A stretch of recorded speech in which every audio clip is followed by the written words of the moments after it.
జమ్మూ కాశ్మీర్లోని పహల్గామ్లో రాక్షస మూకలు అమాయక టూరిస్టులను కాల్చి చంపిన తర్వాత భారతదేశం కొన్ని కఠిన నిర్ణయాలు పాకిస్తాన్కి వ్యతిరేకంగా తీసుకుంటే ప్రతిగా పాకిస్తాన్ కూడా కొన్ని కఠిన నిర్ణయాలు తీసుకుంది.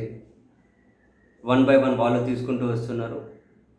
తాజాగా వాళ్ళు సిమ్లా ఒప్పందాన్ని రద్దు చేసుకోవడం ఏదైతే ఉందో ఆ రద్దు చేసుకునే నిర్ణయం తీసుకున్న తర్వాత పాకిస్తాన్కు మేలు జరుగుతుందని చెప్పి అటువైపు వాళ్ళ వాదన, భారత్ మీద ఇంపాక్ట్ చూపించకపోవచ్చు అని చెప్పి మన సైడ్ వాళ్ళ వాదన, ఎవరి వాదన వాళ్ళు వినిపిస్తూ ఉన్నారు. అయితే అసలు సిమ్లా ఒప్పందం ఏంటి, దానివల్ల భారత్కు నష్టం జరుగుతుందా పాకిస్తాన్ రద్దు చేసుకుంటే అంటే అసలు సిమ్లా ఒప్పందం అంటే ఏంటో చూస్తే తెలుస్తుంది. 1971కి ఇండియా భారత్ యుద్ధం తర్వాత 1972 జులైలో పాకిస్తాన్ అధ్యక్షులు జుల్ఫికర్ అలీ భుట్టో, మన ప్రధాని ఇందిరాగాంధీ గారు వాళ్ళిద్దరి మధ్య హిమాచల్ ప్రదేశ్లో జరిగినటువంటి ఒప్పందం ఇది. ఇది రెండు దేశాల మధ్య మాత్రమే జరిగింది, మధ్యవర్తి ఎవరూ లేరు. ఈ ఒప్పందంలో కీలక అంశాలు ఏంటి? రెండు దేశాల మధ్య శత్రుత్వాన్ని తగ్గించుకొని, ఉద్రిక్తతలను తగ్గించుకొని పరిస్థితులు సాధారణ స్థితిలోకి తీసుకొని రావాలి అనే ఉద్దేశంతో ఈ అగ్రిమెంట్, ఈ ఒప్పందం జరిగింది. అత్యంత కీలకమైన అంశం కాశ్మీర్తో సహా రెండు దేశాల మధ్య ఉన్నటువంటి వివాదాలు ఏవైతే ఉంటాయో ఆ వివాదాలు మూడో దేశం ప్రమేయం లేకుండానే ద్వైపాక్షిక చర్చల ద్వారా మాత్రమే పరిష్కరించుకోవాలి. అందుకనే ఎక్కడైనా అంతర్జాతీయ వేదికల మీద పాకిస్తాన్ కనుక కాశ్మీర్ అంశాన్ని ప్రస్తావిస్తూ ఉంటే భారత్ నిర్ద్వందంగా వ్యతిరేకిస్తుంది, దౌత్య ఒప్పందాన్ని పాకిస్తాన్ ఉల్లంఘిస్తుంది అని. సో రెండు దేశాల మధ్య ఆ ఒప్పందం ఉంది, సిమ్లా ఒప్పందం. అండ్ ఇంకొకటి ఏంటి, 71 యుద్ధం తర్వాత రెండు దేశాల మధ్య ఒక లైన్ ఆఫ్ కంట్రోల్ ఒకటి ఏర్పాటు చేసుకున్నారు. ఆ లైన్ ఆఫ్ కంట్రోల్ను రెండు దేశాలు గౌరవించాలి, ఎవరు కూడా ఏకపక్షంగా దాన్ని మార్చకూడదు. అండ్ ఒక దేశ భూభాగంలో ఉన్నటువంటి బలగాలు అక్కడి నుంచి వచ్చేసి బయటకు వెళ్ళిపోవాలి. అండ్ ఎవరైనా కనుక ఖైదీల పరస్పర మార్పిడి దగ్గర నుంచి అయినా ఇలా కొన్ని కీలకమైన ఒప్పందాలు ఉన్నాయి. ప్రధానంగా కాశ్మీర్ని రెండు దేశాల మధ్య ఉన్న వివాదాలను బేస్ చేసుకునే ఒప్పందం ఉంది. సరే, ఇప్పుడు ఆ ఒప్పందాన్ని పాకిస్తాన్ పక్కన పెడితే భారతదేశ వైపు నుంచి వినిపించే వాదన ఏంటి అంటే భారత్కు కూడా మంచిదే, కాశ్మీర్ మీద ఏమైనా పెద్ద నిర్ణయాలు తీసుకోవచ్చు, ఇప్పుడు దౌత్యపరమైన అడ్డంకులు ఏమీ లేవు, ఏం నిర్ణయాలు తీసుకోవాలనుకున్నా కూడా అని చెప్పి భారత్ వైపు నుంచి వినిపిస్తుంటే పాకిస్తాన్ వైపు నుంచి ఏంటి, కాశ్మీర్ మీద థర్డ్ పార్టీ జోక్యాన్ని ఇప్పుడు మనం ఆహ్వానించవచ్చు, థర్డ్ పార్టీ జోక్యాన్ని కోరచ్చు. అంటే వాళ్ళకి థర్డ్ పార్టీ అంటే చైనానే కనిపిస్తుంది బై డిఫాల్ట్గా. ప్రధానంగా అమెరికా లాంటి వాళ్ళు కనుక జోక్యం చేసుకోవాలనుకున్నారనుకోండి, అటు పాకిస్తాన్ ఇటు ఇండియాని నలిపేసే విధంగా వాళ్ళ ప్రయోజనాల కోసమే వాళ్ళు ఆలోచిస్తారు. అఫ్కోర్స్ చైనా కూడా అంతే అనుకో.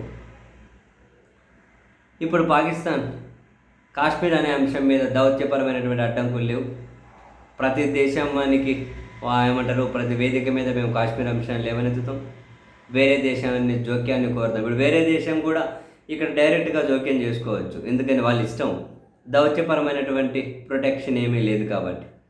ఈ క్రమంలో చైనా ఇన్వాల్వ్మెంట్ ఏమైనా ఉంటుందా, చైనా ఏమైనా ఇందులోకి ఎంటర్ అయ్యే పరిస్థితి ఉంటుందా అన్న ఆ అలారం బిల్ అనేది ఎప్పుడు కనుక రెడీగానే ఉంటుంది. ఇటువంటి వాటిలో ఏలు పెట్టడం చైనా కనుక మహాసరదా మనం చూస్తూ ఉన్నాంగా. ఏ విధంగా శ్రీలంకను వాళ్ళ దారిలోకి తెచ్చుకొని భారత్కు వ్యతిరేకంగా చూసే ప్రయత్నం చేశారు, బంగ్లాదేశ్లో ఎట్లా చేశారు, పాకిస్తాన్కి ఎట్లా చేశారు, పాక్ ఆకుపైన కాశ్మీర్ నుంచి ఏ విధంగా హైవేలు కడుతూ పోతున్నారు, ఇటువంటివి చాలానే ఉన్నాయి. సో ఇప్పుడు కాశ్మీర్లో థర్డ్ పార్టీ జోక్యాన్ని కనుక వస్తే ఎంతవరకు భారత్ నియంత్రించగలదు అన్నది చాలా కీలకం. పాకిస్తాన్కి ఏముంది, అంతగా రచరచ చేసి పెట్టుకున్నారు. అదేదో అంటారే, మూర్ఖులు వాళ్ళతో వాదించామనుకోండి వాళ్ళ స్టేజ్కి మనల్ని లాగేస్తారని. ఇప్పుడు పాకిస్తాన్ చాలా దారుణమైన పరిస్థితుల్లో ఉన్నారు. ఇప్పుడు ఏముంది, మనం ఎటు అట్లా అయిపోయామని చెప్పి భారత్ని కనుక ఇబ్బంది పెట్టాలని చూస్తే ఇంకేదైనా థర్డ్ పార్టీ జోక్యాన్ని కోరి వాళ్ళు కనుక భారత్ని పాకిస్తాన్ని కంట్రోల్లో పెట్టుకోవడం కోసం వాళ్ళు ఏమైనా ప్రయత్నాలు చేస్తే కాశ్మీర్ని అడ్డ పెట్టుకొని రకరకాలు ఉండొచ్చు.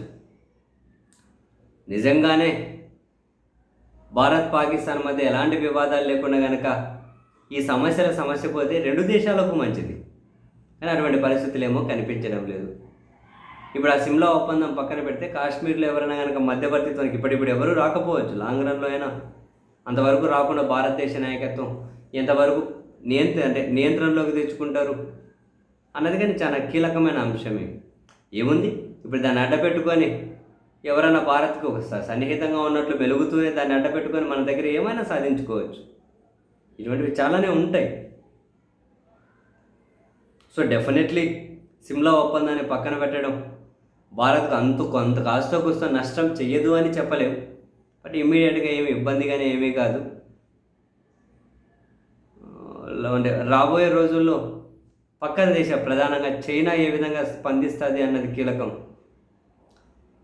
అండ్ ట్రంప్ పక్క దేశాల్లో ఇన్వాల్వ్మెంట్ కోరుకోవట్లేదు కాబట్టి ఇప్పటికిప్పుడు అమెరికా జోక్యాన్ని మనమేమి ఎక్స్పెక్ట్ చేయలేము అనుకోండి. కానీ చైనా ఎలా స్పందిస్తుంది అన్నది కీలకం.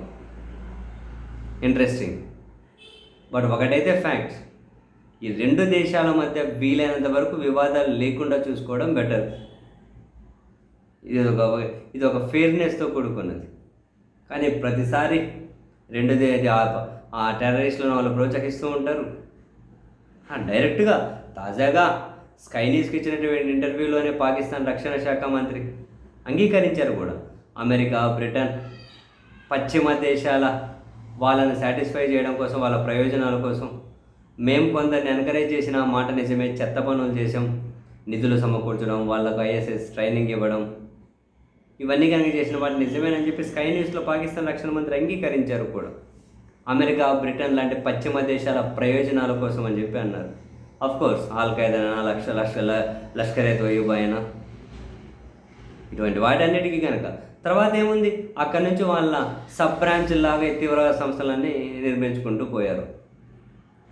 మనం చాలాసార్లు మాట్లాడుకున్నాం, తీవ్రవాదం, ద్వేషం, అసూయ వాళ్ళే అది ఎవరైతే పెంచి పోషిస్తారో దాని చేతిలో వాళ్ళే బలైపోతారు. ఇప్పుడు పాకిస్తాన్ కూడా అదే పరిస్థితి. ఎవరి ప్రయోజనాల కోసమో తీవ్రవాదాన్ని పెంచి పోషించింది, ఇప్పుడు వాళ్ళ చేతిలోనే చిక్కి చెల్లెమైపోతూ ఉంది. సరిగ్గా దేశ ప్రజలకు మంచి జీవన ప్రమాణాలు, ముడపట్ల సరిగ్గా తిండి కనుక పెట్టలేని పరిస్థితుల్లో ఉన్నారు అందరికీ. ఎవరు పెంచి పోషించమన్నారు? ఎప్పుడైనా ద్వేషం మనిషిని నాశనం చేస్తుంది, ప్రేమే మనిషిని నిలబెడుతుంది. ప్రేమ శాంతే సమాజాన్ని, మానవాళిని ప్రశాంతంగా ఉంచగలుగుతుంది. అంతే. అలా లేకుండా దానికి వ్యతిరేకంగా ఎవరు ఏం ప్రయత్నాలు చేసినా చివరికి నాశనం అవ్వాల్సిందే.